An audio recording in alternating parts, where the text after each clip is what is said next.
নমস্কাৰ বন্ধু বান্ধৱীসকল, মোৰ এই ইউটিউব চেনেলটোলৈ আপোনালোকক স্বাগতম। তো ফ্ৰেণ্ডছ, হোৱাটছএপে এটা নতুন আপডেট লৈ আহিছে। এই আপডেটটো আপোনালোকৰ হোৱাটছএপত কেনেকৈ ব্যৱহাৰ কৰিব পাৰিব আৰু এই আপডেটটো ক'ত পাব, এই আটাইবোৰ কথা এই ভিডিঅ'টোৰ জৰিয়তে আজি আপোনালোকক দেখাম। আহকচোন ভিডিঅ'টো আৰম্ভ কৰোঁ। পোনপ্ৰথমে আপোনালোকে হোৱাটছএপটো অ'পেন কৰি ল'ব। তাৰপিছত থ্ৰী ডট যে আছে তাত ক্লিক কৰি দিব। ক্লিক কৰি দিয়াৰ পিছত ছেটিংছত যাব। ছেটিংছত যোৱাৰ পিছত প্ৰফাইলটো অন হৈ যাব। প্ৰফাইলটো অন হোৱাৰ পিছত আপোনালোকৰ নামটো যে আছে, নামটোৰ কাষতে এটা QR কোডৰ লোগো এটা দেখিবলৈ পাব। এই লোগোটো ক্লিক কৰি দিব। ক্লিক কৰি দিয়াৰ পিছতে এনেকৈ দেখিবলৈ পাইছে এটা মাই কোড বুলি আছে আৰু এটা স্কেন কোড বুলি আছে। তো এই তলত যে দেখিছে এইটো ডাঙৰকৈ QR কোডটো, এইটো আপোনাৰ হোৱাটছএপৰ QR কোড হয়। তো আপোনালোকে নিশ্চয় দেখিবলৈ পাইছে, মন কৰিছে চাগে, কিছুমান দোকানত QR কোড মাৰি থৈ দিয়ে, পেটিএম QR কোড মাৰি থৈ দিয়ে। সেই QR কোডৰ সহায়ত স্কেন কৰি পেলাই আপোনালোকে বিল পে'মেণ্ট কৰে। ঠিক তেনেদৰে এইটো QR কোডৰ সহায়তো আপোনালোকৰ হোৱাটছএপৰ লগত আপোনাৰ ফ্ৰেণ্ডে জড়িত হ'ব পাৰিব। তো এতিয়াৰ পৰা আপোনালোকে আপোনালোকৰ নম্বৰটো বাৰে বাৰে শ্বেয়াৰ কৰিব নালাগে। এই QR কোডটো শ্বেয়াৰ কৰি দিলে হ'ল। এই QR কোডটো স্কেন কৰি পেলাই তেওঁ আপোনাক ডাইৰেক্ট মেছেজ কৰিব পাৰিব, ফটো ভিডিঅ' যি ইত্যাদি চেণ্ড কৰিব পাৰিব।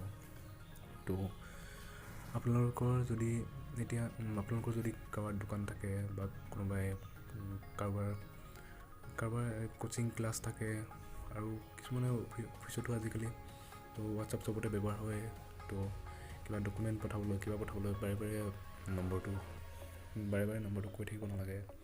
আপোনালোকে এই QR কোডটো প্ৰিণ্ট আউট উলিয়াই পেলাই নিৰ্দিষ্ট এঠাইত মাৰি থৈ দিব। তাৰপিছত আপোনালোকৰ সেই QR কোডটো স্কেন কৰি পেলাই আপোনাক ডাইৰেক্ট ডকুমেণ্ট পঠাব পাৰিব। এই হোৱাটছআপ QR কোড আপডেটটো আপোনালোকে প্লে ষ্ট'ৰত গৈ আপডেট কৰি ল'ব পাৰিব। মই বৰ্তমান এইটো 2.20.171 ভাৰ্চন ব্যৱহাৰ কৰি আছোঁ। এইটো বিটা ভাৰ্চন হয়। আপোনালোকে এই ভাৰ্চনটো এতিয়া প্লে ষ্ট'ৰত আপডেট হয়তো নোলাব পাৰে, কেইটামান দিনৰ পিছত এইটো আপডেট আহি যাব।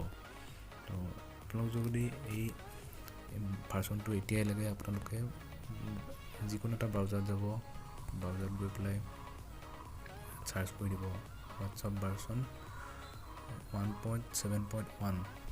চাৰ্চ কৰি দিয়াৰ লগে লগে এনেকৈ ওলাই পেলাই আপোনালোকে তলত দেখিছে WhatsApp messenger 2.20.171 beta APK download. ইয়াত ক্লিক কৰি দিব। ক্লিক কৰি দিয়াৰ পিছত ইয়াৰ পৰা আপোনালোকে ডাউনলোড কৰি ল'ব পাৰিব। তো আশা কৰিছোঁ এই ভিডিঅ'টো চাই আপোনালোকে ভাল পাইছে।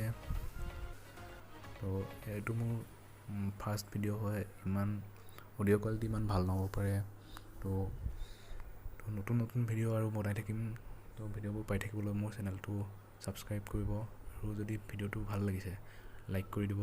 আৰু এই ভিডিঅ'টোৰ জৰিয়তে যদি ভাবে বেলেগৰো সুবিধা হয় তেনেহ'লে ভিডিঅ'টো শ্বেয়াৰ কৰি দিব।